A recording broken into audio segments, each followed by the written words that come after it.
Guys, welcome back to my channel. வீடியோக்குள்ளே போகிறதுக்கு முன்னாடி மறக்காமல் இந்த வீடியோக்கு ஒரு லைக்கை போட்டுருங்க. லாஸ்ட் பார்ட்டில் நம்ம ஹீரோவும் சனம் கிட்ட பல ஆயுதத்தை எடுத்து வச்சுட்டு அப்புறம் அப்படியே அவகிட்ட நெருங்கி வந்துட்டு இருப்பான். டக்குன்னு பார்த்தா அவன் அப்படியே கீழே முட்டி போட்டு உட்காரான். அவனோட கையை நீட்டிக்கிட்டு சொல்கிறான், நான் பண்ணது தப்பு தான் ஜன்னத், அதுக்காக நீ எனக்கு என்ன வேணால் தண்டனை கொடுக்கலாம், அதுக்காக தான் நான் இதெல்லாம் எடுத்துகிட்டு வந்தேன். இதில் இருக்கிற ஐட்டத்தில் நீ எதை வச்சு வேணாலும் என்னை அட்டாக் பண்ணு அப்படிங்கிற மாதிரி சொல்லிட்டு அவகிட்ட சரணடைஞ்சிடறான். அவளும் இதை பார்த்துட்டு ரொம்ப க்யூட்டாக பண்ணுறான் இல்லையா, நானும் உங்களுக்கு தண்டனை தான் கொடுக்க போகிறேன் அப்படிங்கிற மாதிரி சொல்லிட்டு அவனோட கையில் வந்துட்டு இவ ஸ்கெட்சால் ஹார்ட்டு போட்டுட்டு, என்னோட புருஷன் தான் மேஜர் ஆச்சே, அவர் இதெல்லாம் பார்த்துட்டு பயப்படுவாரா என்ன, அவர் பயப்படுற ஒரே ஒரு ஆயுதம்னா அது காதல் மட்டும்தான் அப்படிங்கிற மாதிரி சொல்லிட்டு சிரிச்சுட்டு, நான் உங்களை மன்னிச்சிட்டேன்னு சொல்கிறா. பின்ன இவன் இப்படிலாம் க்யூட்டாக மன்னிப்பு கேட்டால் யாரு தான் மன்னிக்க மாட்டாங்க அப்படிங்கிற மாதிரி தான் இருக்குது. அதுக்கப்புறம் அவளோட கையை பிடிச்சிட்டு நேராக ஹாலுக்கு அழைச்சிட்டு போயிட்டு சொல்கிறான், அங்கே மொத்த பேரும் இருக்கிறாங்க, சொல்கிறான், இவளை நான் கல்யாணம் பண்ணிக்கிட்டேன், இவன் என்னோட மனைவி ஆகிட்டா, அப்புறம் இந்த வீட்டோட மருமகளும் இவ தான், இதில் உங்கள் யாருக்காவது ஏதாவது பிரச்சனை இருக்கா அப்படிங்கிற மாதிரி கேட்குறான். உடனே அப்பா ஏதோ சொல்ல வராரு. அப்போ ஆண்டியும் ஸ்டாப் பண்ணிவிட்டு, எங்களுக்கு எந்த பிரச்சனையும் இல்லைப்பா அப்படிங்கிற மாதிரி சொல்லிட்டு மருமகளாக ஏற்றுக்கிட்டாங்க அவங்க. ஆனால் அப்பா இன்னும் ஏற்றுக்கிற மாதிரி தெரியலை.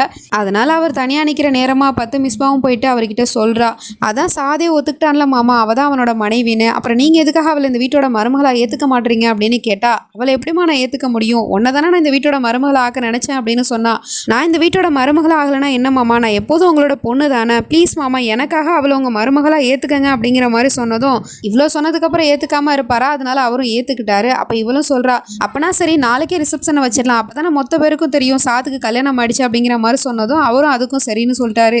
இந்த விஷயத்தை போயிட்டு நம்ம ஹீரோயினி கிட்ட ஹீரோவும் சொல்கிறான். அவள் ரொம்ப சந்தோஷப்படுறா, இன்னும் உங்கள் அப்பா என்ன மருமகளாக ஏற்றுக்கிட்டாரா, எனக்கு ரொம்ப சந்தோஷமா இருக்கு, ஐ லவ் யூ ஆன்னு சொல்கிறா. அதாவது ஆகிலோட பேரை தான் அந்த ஆங்கிற லெட்டர் மட்டும் இவளுக்கு வாயில் வந்துருச்சு. அதுக்கப்புறம் இவளுக்கு டக்குன்னு தலைவலி வந்துருச்சு. உடனே அவனும் தண்ணியை கொடுத்துட்டு, என்னாச்சு என்னமோ ஆன்னு சொல்ல வந்தியா அப்படின்னு கேட்டா, என்னன்னு தெரியல ஏதோ சொல்ல வந்தேன்ல, ஆனால் எனக்கு எதுவுமே ஞாபகம் இல்லை, பயங்கரமாக தலைவலிக்குது அப்படிங்கிற மாதிரி சொன்னதும், சரி நீ ரெஸ்ட் எடு அப்படிங்கிற மாதிரி சொல்லிடுறான். ஸோ இதை வச்சு பார்க்கும்போது புருஷனா வேணா இவனை ஏற்றுக்கலாம், ஆனால் இப்போவும் நம்மளோட சனமோட மனசில் ஆகில் தான் இருக்கான் அப்படிங்கிறது நல்லாவே தெரியுது. அதுக்கப்புறம் அப்பாவும் ரிசப்ஷனுக்காக எல்லா ஏற்பாடும் பண்ணிட்டு இருக்காரு. பையன்கிட்டையுமே ஒரு ட்ரெஸ்ஸை கொடுத்து, இதை போட்டுக்கப்பா நாளைக்கு அப்படிங்கிற மாதிரி சொல்லிட்டு கொடுத்து அனுப்புறாரு. இதெல்லாம் தூரத்துலேருந்து அந்த சசி கபூரும் வந்துட்டு பார்த்துட்டு தான் இருக்கான். அவன் எப்படி வீட்டுக்குள்ளே நுழைஞ்சான்னு தெரியல. நாளைக்கு உனக்கு சர்ப்ரைஸ் இருக்குது சாத், நாளைக்கு உன்னோட ரிசப்ஷன் மட்டும் இல்லை, அந்த நாளை நீ வாழ்நாளில் மறக்கவே மாட்டேன், அப்படி ஒரு சம்பவம் நடக்க போகுது அப்படிங்கிற மாதிரி சொல்லிட்டு இருக்கான். அப்படி என்னத்தை பண்ண போகிறான்னு தெரியல. அப்படியே அங்கே கட் பண்ணா இப்போ மார்னிங் ஆகிடுச்சு. காலங்கத்தில் நம்ம ஹீரோயினி வந்து பார்க்குற ட்ரெஸ் அங்கே அவளுக்காக எடுத்து வச்சுருக்காங்க யாரோ. அது மட்டும் இல்லாமல் வெல்கம் டு மை ஹோம்னு வேற எழுதியிருக்கு. அப்போ தான் நம்ம ஹீரோவுமே அழகாக ட்ரெஸ் பண்ணிட்டு வந்து நின்றுட்டு இருக்கான். அவனை பார்த்துட்டு ரொம்ப ஹேண்ட்ஸமாக இருக்கீங்களே அப்படிங்கிற மாதிரி சொல்லிட்டு, இந்த ட்ரெஸ்ஸும் நீங்கள் எனக்காக தான் எடுத்து வச்சிங்களா, ரொம்ப நல்லா இருக்குது அப்படின்னு சொன்னால், ஐம் ஸோ சாரி மேடம், இந்த ட்ரெஸ்ஸை நான் உங்களுக்காக எடுத்து வைக்கல அப்படின்னு சொல்லிட்டு இருக்கான். அப்போ யார் இதை எடுத்து வச்சா அப்படின்னு கேட்டால், நான் தான் எடுத்து வச்சேன் அப்படின்னு சொல்லிட்டு அந்த மிஸ்பாவும் வந்து நிற்கிறா. அவளை பார்த்து அடுத்த செகண்டே நம்ம ஹீரோயினிக்கு பழசெல்லாம் தான் ஞாபகத்து வந்துட்டு போகுது. பட் எதுவுமே கிளியராக ஞாபகத்துக்கு வரல. ஸோ அதனால பயங்கரமாக தலைவலிக்குது. இவளை இங்கேருந்து ஃபஸ்ட்டு போக சொல்லுங்க அப்படிங்கிற மாதிரி சொல்லிட்டு கத்தி விட்டுறா. என்னாச்சு ஜன்னத், அவளே இங்கேருந்து போக சொல்கிறேன்னு கேட்டால், ப்ளீஸ் அவளை இங்கேருந்து போக சொல்லுங்க, அவளோட முகத்தை பார்க்கறது கூட எனக்கு பிடிக்கல அப்படிங்கிற மாதிரி சொல்லிட்டு கத்தி விடவும் அவளும் அங்கேருந்து போயிடுறா. நீ எதுக்காக தான் அப்படி பண்ணுறேன்னு தெரில அப்படிங்கிற மாதிரி சொல்லிட்டு இவனும் போயிட்டு அவகிட்ட சாரி கேட்டுட்டு இருக்கான். அவள் பண்ண தப்புக்காக நான் சாரி கேட்டுக்கிறேன் அப்படின்னு சொன்னால், எனக்கு என்னமோ அவளுக்கு என்னை பார்த்தாலே பிடிக்கலன்னு தோணுது, அவளுக்கு நான் நல்லது தான் பண்ணணும்னு நினைக்கிறேன், ஆனால் அவள் ஏன் என்னை இவ்வளோ வெறுக்கிறான்னு தெரியல. இப்படி இருக்கும்போது நாளைக்கு ரிசப்ஷனில் நான் அவள் முன்னாடி போய் நின்று அப்படின்னா கண்டிப்பாக அவளுக்கு மைண்டு டிஸ்டர்ப் ஆகும், திரும்ப டென்ஷன் ஆகிடுவா, அதனால என்னால் உங்கள் ரிசப்ஷன் கெட்டு போயிடும், அதனால நாளைக்கு ரிசப்ஷனுக்கே நான் வரல அப்படின்னு சொல்கிறா. ஏன் மிஸ்பா அப்படிலாம் சொல்லிட்டு இருக்கேன், நான் அவகிட்ட பேசி புரிய வைக்கிறேன், நீ கண்டிப்பாக வரணும் அப்படின்னு சொன்னா, இல்லை நான் வரல, இதுதான் என்னோட கடைசி முடிவு, ப்ளீஸ் என்ன ஃபோர்ஸ் பண்ணாத அப்படிங்கிற மாதிரி சொன்னதும் அவனும் சரின்னு சொல்லிட்டு விட்டுறான். இந்த பக்கம் சூனியக்காரி ஆகிலோட கையை பிடிச்சி ப்ரெஸ் கான்ஃபரன்ஸ்க்கு வந்துகிட்டு இருக்கா. அந்த பக்கம் நம்ம ஹீரோவும் ஹீரோயினியும் அங்கே அவங்க ரிசப்ஷனுக்காக கீழே இறங்கி வந்துட்டு இருக்காங்க. அதுக்கப்புறம் அவளும் அனௌன்ஸ்மெண்ட் பண்ணிடுறா, நான் ப்ரெக்னெண்ட்டாக இருக்கேன், இந்த வீட்டுக்கு ஒரு புது வாரிசு வரப்போகுது அப்படிங்கிற மாதிரிலாம் சொல்லிட்டு. அதே சமயம் ஹாஸ்பிட்டல்லேருந்து ஆகில பார்க்கறதுக்காக நர்ஸ் வரணும்னு சொல்லியிருந்தா இல்லையா, அவளுமே வந்துட்டா. லத்தீஃபும் ஸ்டாப் பண்ணிட்டு எங்கே போறீங்க அப்படின்னு கேட்டா, நான் ஆகில் சாரை பார்க்கணும்னு சொல்கிறா. உள்ள ஒரு மீட்டிங் நடந்துட்டு இருக்கு, நீங்கள் இப்பெல்லாம் பார்க்க முடியாதுன்னு சொன்னால், பரவாயில்ல நான் வெயிட் பண்ணியே பார்த்துட்டு போகிறேன் அப்படிங்கிற மாதிரி சொல்லிட்டு அவள் உள்ளே போயிடுறா. ஸோ இதெல்லாம் தூரத்துலேருந்து அந்த தங்கச்சிக்காரையும் பார்த்துட்டு, இவன் அந்த கிளினிக்கில் இருக்கிற நர்ஸ் ஆச்சு, இவ எதுக்காக இங்கே வந்திருக்கா, அதுவும் அண்ணனை பார்க்கணுன்னு வேற சொல்கிறா, ஒருவேளை நம்ம மேட்டர் தான் சொல்ல போகிறாளா அப்படிங்கிற மாதிரி சொல்லிட்டு பயந்து போயிட்டு இருக்கா. இந்த பக்கம் ரிசப்ஷனும் நல்லபடியாக போயிட்டு இருக்குது. வர்றவங்க எல்லாரையும் பன்னீர் தொளிச்சு வரவேற்றுட்டு இருக்காங்க. அப்போ பார்த்தா திடீர்னு வந்தவங்க எல்லாருக்கும் என்ன ஆகுதுன்னு தெரியல, அப்படியே மயக்க வர்ற மாதிரி தெரியுது.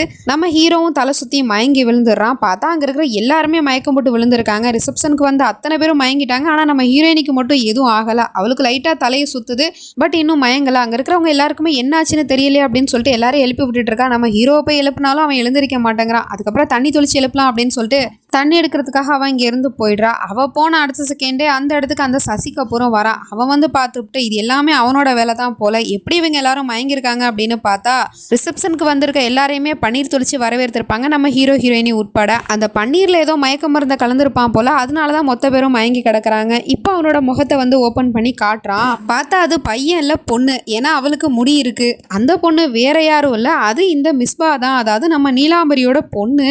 இவ தான் அந்த சசி கபூர் போல. ஆரம்பத்துலேருந்தே நல்லவ மாதிரி நடிச்சிட்டு இருந்தாலே, பார்த்தா இவளும் கெட்டவளா அப்படிங்கிற மாதிரி இருக்கு. இவ கெட்டவ மட்டும் இல்லை, இவ ஒரு தீவிரவாதி போல.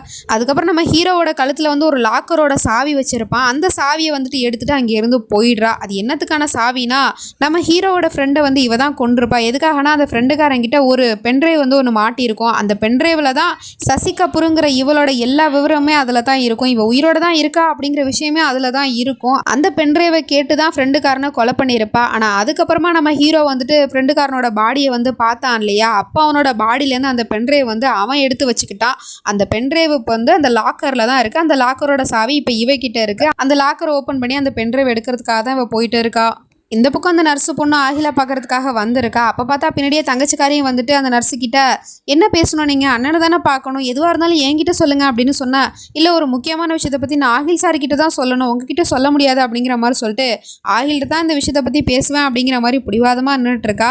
அவனும் அங்கே பேசிகிட்டு இருக்கான். அப்போ எவ்வளோ கூப்பிடுற ஆகில் சார் அப்படின்னு சொல்லிட்டு உடனே அவனும் வந்துட்டு நீங்கள் தான் என்னை பார்க்கணும்னு சொன்னீங்க, என்ன விஷயம் சொல்லுங்கள் அப்படின்னு சொன்னால் உங்ககிட்ட ஒரு முக்கியமான விஷயத்த காட்டணும் அப்படின்னு சொல்லிட்டு அவள் வந்து பேக்கை வந்து ஓப்பன் பண்ணுறதுக்கு பார்த்துட்டு இருக்கா. அதுக்குள்ளே இங்கே வந்து ப்ரெஸ்காரவங்க வந்துட்டு ஃபோட்டோ எடுக்கணும் வாங்க அப்படிங்கிற மாதிரி கூப்பிட்டு போயிடுறாங்க.